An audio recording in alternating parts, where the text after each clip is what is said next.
고구려가 이겼는데 이긴 사람이 왜 쫓겨서 도망가는 인물들에게 자기 자신을 그 요동분토의 신하라고 하는 그런 이야기를 하겠습니까?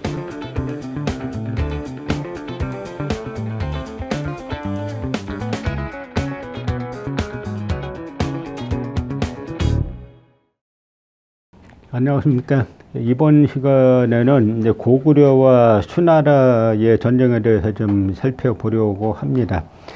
우리나라 역사를 보면은 그 용어 문제가 항상 있어요. 예를 들어서 고구려와 수나라가 전쟁했다, 고구려와 당나라가 전쟁했다라고 하면은 고자를 쓰지 않고 제일 끝인 려자를 써가지고 려수대전, 여당대전 이렇게 말하죠. 그런 예는 세계에서 찾기 힘든 예죠. 항상 고구려 하면은 고구려와 수나라가 전쟁했으면 고수대전 이렇게 말해야지, 이거 여수대전 이렇게 말할 수는 없는 거죠. 이런 거 하나하나가 누가 우리 역사를 기술을 할 때 어떤 관점을 가지고 기술을 했는지를 이제 말해 주는 겁니다. 그런데 고구려와 수나라가 전쟁을 하는데 우리는 이 전쟁이 왜 이루어지는지를 먼저 생각해 봐야 됩니다.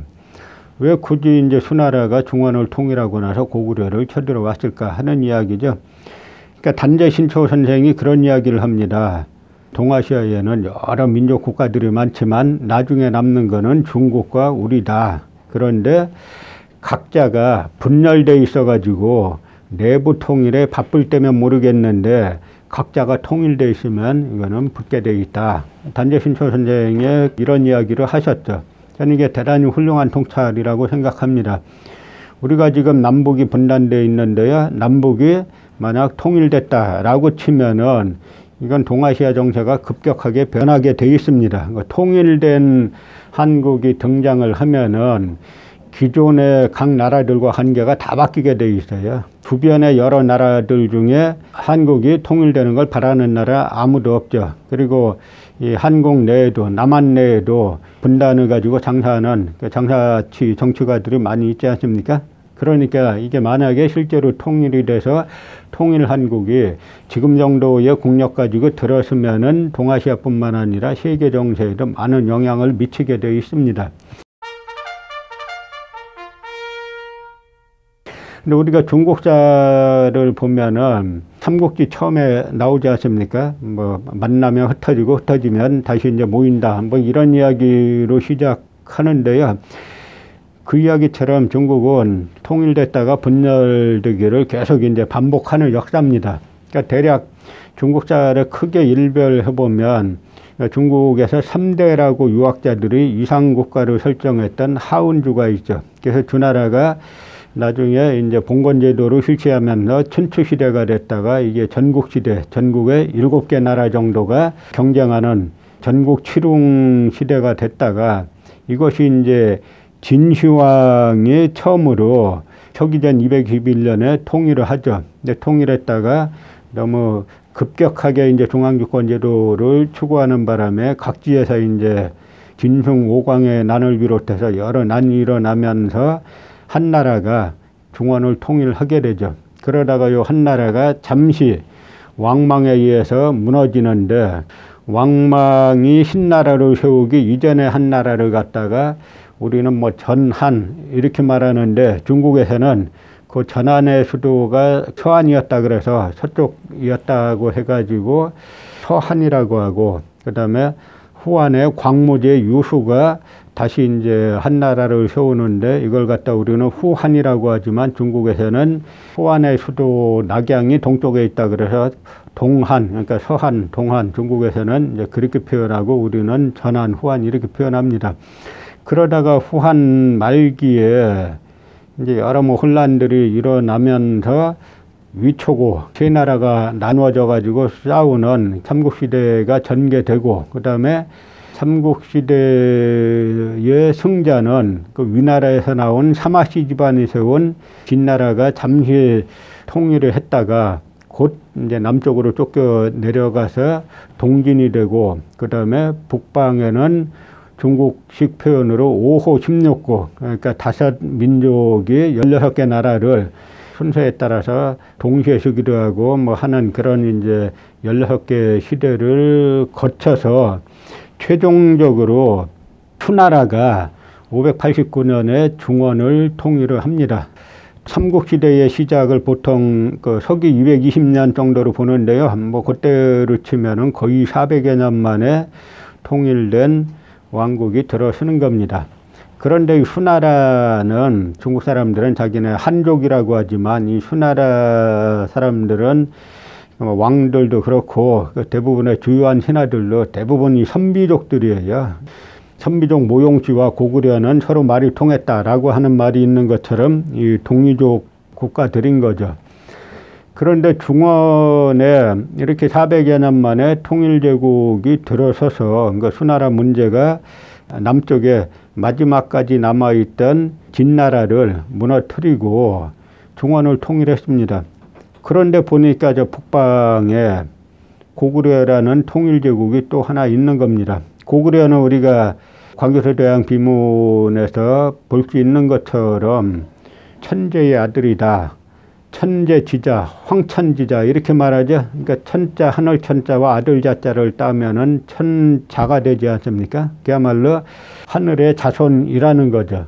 그러니까 저 북방에 천재지자가 또 하나 있는 거예요. 천자가. 그러니까 중원을 내가 통일했는데 북방 고구려를 꺾지 못하면 저쪽이 언젠가 또 만리장성 건너서 내려오면은 삽시간에 우리 도둑나는 거 아니냐라고 하는 두려움이 있게 되죠.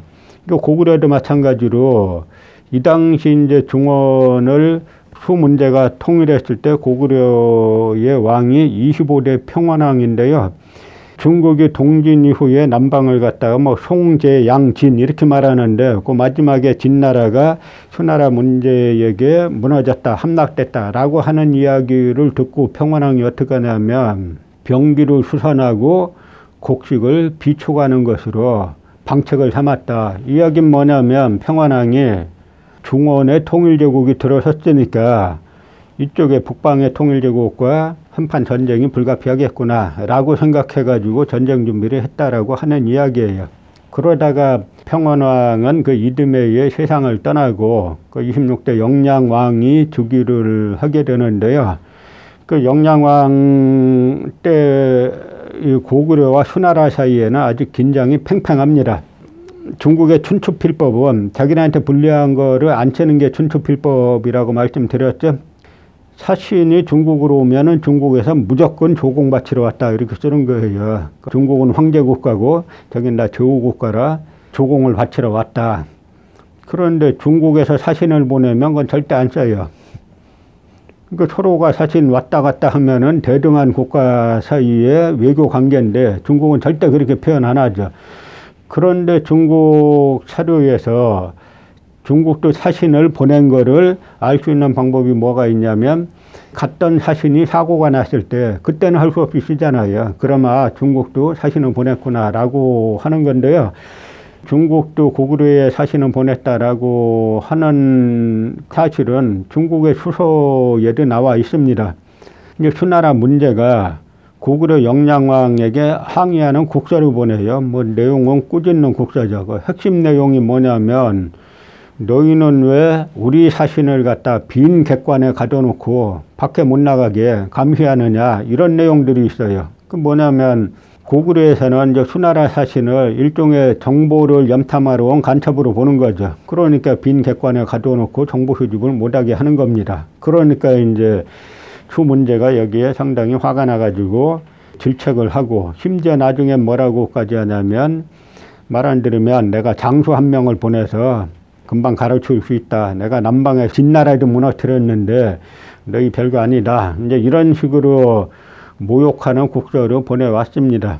지금 정치를 볼 때 고구려 정치를 좀 높이 치면 고구려 정치나 외교를 좀 받아야죠. 지금 예를 들어서 중국에서 한마디 하고 미국에서 한마디 하면은 뭐 바짝 엎드려가지고 그쪽 눈치 보기 바쁘면서 고구려 멋있다 그러면 안 되는 거죠.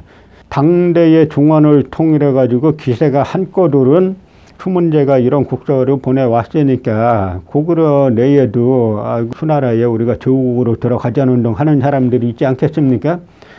이때 영량왕이 어떻게 했냐면 말갈병사, 그러니까 만주족, 여진족 병사 10,000명을 거느리고 요하를 건너서 선제 공격을 해요. 우리 역사 배울 때 뭐라고 배웠습니까? 우리는 평화를 사랑하는 민족이라 맨날 침략만 당했지 우리는 먼저 공격한 적이 없다. 이게 다 말도 안 되는 교육하는 거예요. 고구려는 당대 중원을 통일한 최강대국에게 먼저 공격했어요. 물론 도발은 수나라가 먼저 했죠. 그런데 여기에서 이제 중요한 사실들이 있는데, 요수를 건너서 그 요서를 공격했는데 이때 고구려의 요수가 어디냐 하는 겁니다. 지금은 전부 다 요녕성, 요하를 중심 삼아 가지고 그 동쪽을 요동, 서쪽을 요서라고 하는데, 그거는 고구려가 멸망하고 난 다음에 한참 이후의 이야기고요. 이 당시의 요수는 지금의 하북성 나나 지역이에요. 그러니까 나나를 갖다 요수라고 부르는 겁니다. 그러니까 이때 영량왕이 말갈병사 10,000명을 거느리고 선제 공격합니다. 근데 여기에서 우리가 초점이 어디에 있냐면, 왜 말갈병사 10,000명을 거느리고 하느냐 하는 겁니다. 이 수문제가 영량왕을 꾸짖는 무례한 곡서를 보내왔는데, 그 중에 내용이 뭐냐면, 너희는 왜 거란과 말갈을 못 살게 금고하느냐 이런 말이 있어요. 이야기는 뭐냐면, 고구려는 황제국입니다. 그러니까 거란, 말갈 이런 나라들은 제후국들이에요. 그 제후국들이 당연히 고구려의 제후국들인데, 이들이 수나라에 조공을 바치러 가려고 하면 고구려에서는 자기 신하국가들이니까 못 가게 막겠죠. 그러니까 이것도 이제 수문제가 고구려를 자꾸 이렇게 하면 정벌하겠다라고 하는 논리를 이걸 가지고 폈는데, 그러니까 영량왕이 바로 그 말갈병사 10,000명을 거느리고 수나라를 선제 공격함으로써 이 말갈은 우리의 산하에 있는 제후국가다라고 하는 것을 보여준 거죠. 그리고 또 하나는 뭐냐면, 구당서 고구려 일전에 보면은 고구려는 귀족들이 대대로 자리를 놓고 때로는 서로 군사를 동원해 가지고 전투를 벌인다는 겁니다. 그럼 이때 고구려 왕은 국문을 닫아버렸다라고 하는 건데요. 이건 뭐냐면, 고구려는 인구가 그렇게 많지 않은 반면에 상당히 광대한 지역이지 않습니까? 그러니까 상당한 자치권을 향유하고 있는 거예요. 그런데 전쟁 위기에 이렇게 나누어지면 안 되잖아요. 그러니까 영량왕은 당대 중원을 통일한 통일제국을 선제 공격하니까 전쟁은 불가피하지 않습니까? 그렇게 되면 이제 작은 이해들은 접어두고 국왕 중심으로 이제 모일 수밖에 없게 되는 거죠. 그래서 고구려가 어차피 벌어질 전쟁이면은 선제 공격해가지고 하나로 단일도를 형성한 다음에 수나라와 싸우자라고 해서 선제 공격을 한 겁니다. 그랬더니 이제 수문제는 중원을 통일해서 한껏 기세가 올라 있는데 고구려가 먼저 공격했잖아요. 그러니까 이제 자기 아들인 한왕, 양광에게 30만 대군을 줘가지고 드디어 이제 고수대전이 벌어지는데요. 598년에 1차 고수대전에 대해서 중국 기록들을 보면 아주 재밌어요. 뭐냐면 2월 달에 공격을 시작하는데요. 2월 달에 공격했다가 9월 달에 물러나와요. 그런데 물러나오는 이유가 뭐냐면 역병하고 태풍하고 뭐 전염병이 돌아가지고 열에 8, 9명이 죽었다. 이렇게 기록되어 있어요. 전투에서 진 것이 아니라 마치 역병이나 태풍 때문에 진 것처럼 이렇게 설명하고 있는데요. 중국은 자기네 불리한 거 안 치는 나라라 그랬죠. 역대 전쟁 중에 30만 대군이 왔으면은 역병이 돌면은 뭐 역병이 요즘 코로나 바이러스가 한창인데 역병이 중국인한테만 돌고 이쪽 고구려 사람들에게는 안 돌았겠어요? 그러니까 이건 다 나중에 자기네 패전한 사실을 감추기 위해서 그런 식의 조작을 하는 겁니다. 그래서 단재신초 선생은 이때 뭐라고 하냐면 고구려 장수가 강이식 장군인데 이 강이식 장군이 뭐 유묘관 전역을 비롯해서 여러 수나라와 전투에서 수나라 수군을 갖다가 아주 괴멸시켰다. 이제 그런 이야기들이 대동운해란 책하고 서곽잡록이란 책에 나온다. 이렇게 이제 말씀을 하셨는데 뭐 불행하게도 그 책들은 지금 전해지지 않지만 단재 신초 선생도 분명히 이런 책에서 봤다라고 이야기를 하고 있는 겁니다. 또 하나 중국은 왜 철수했느냐? 그럼 이런 전염병, 뭐 태풍 때문에 철수했다 그러면서 고구려 영량왕이 자신을 갖다가 요동 분토의 신하다라고 표현해가지고 용서해줬다는 거예요. 요동 분토, 요동의 썩은 땅의 신하다라고 해가지고 용서해줬다는 건데, 물론 그런 국서가 남아있지도 않을 뿐더러 고구려가 이겼는데 이긴 사람이 왜 쫓겨서 도망가는 인물들에게 자기 자신을 그 요동 분토의 신하라고 하는 그런 이야기를 하겠습니까? 중국이란 나라는 농경민족이기 때문에 전투력이 대단히 떨어져요. 대신에 이 농경민족이 정신승리에는 아주 강합니다. 여기서 우리가 또 하나 생각할 게 전투가 벌어졌다 임유관이 어디냐라고 하는 건데, 임유관에 대해서 우리나라는 지금의 현재 윤홍성 뭐 이쪽으로 말하고 있는데, 제가 중국 자료를 찾아보니까 고대의 임유관은 바로 지금의 하북성 진왕도 부근이다라고 하는 중국 고대 사료가 있었습니다. 고구려가 수나라와 격전을 벌였던 전투 현장은 하북성쯤 되어야 맞는 거죠. 그러니까 제1차 고수대전은 분열 400여 년 만에 중원을 통일한 수나라에서 북방에 또 통일제국인 고구려가 있으니까 저 고구려를 꺾지 않으면은 자기가 진정한 통일제국이 될 수 없다라고 하는 생각에서 전쟁을 일으켰다가 단번에 거의 뭐 30만 대군 중에 10명에 8, 9명이 단시간 내에 전사하고 단시간 내에 끝난 전쟁이 제1차 고수대전이라고 말할 수 있습니다.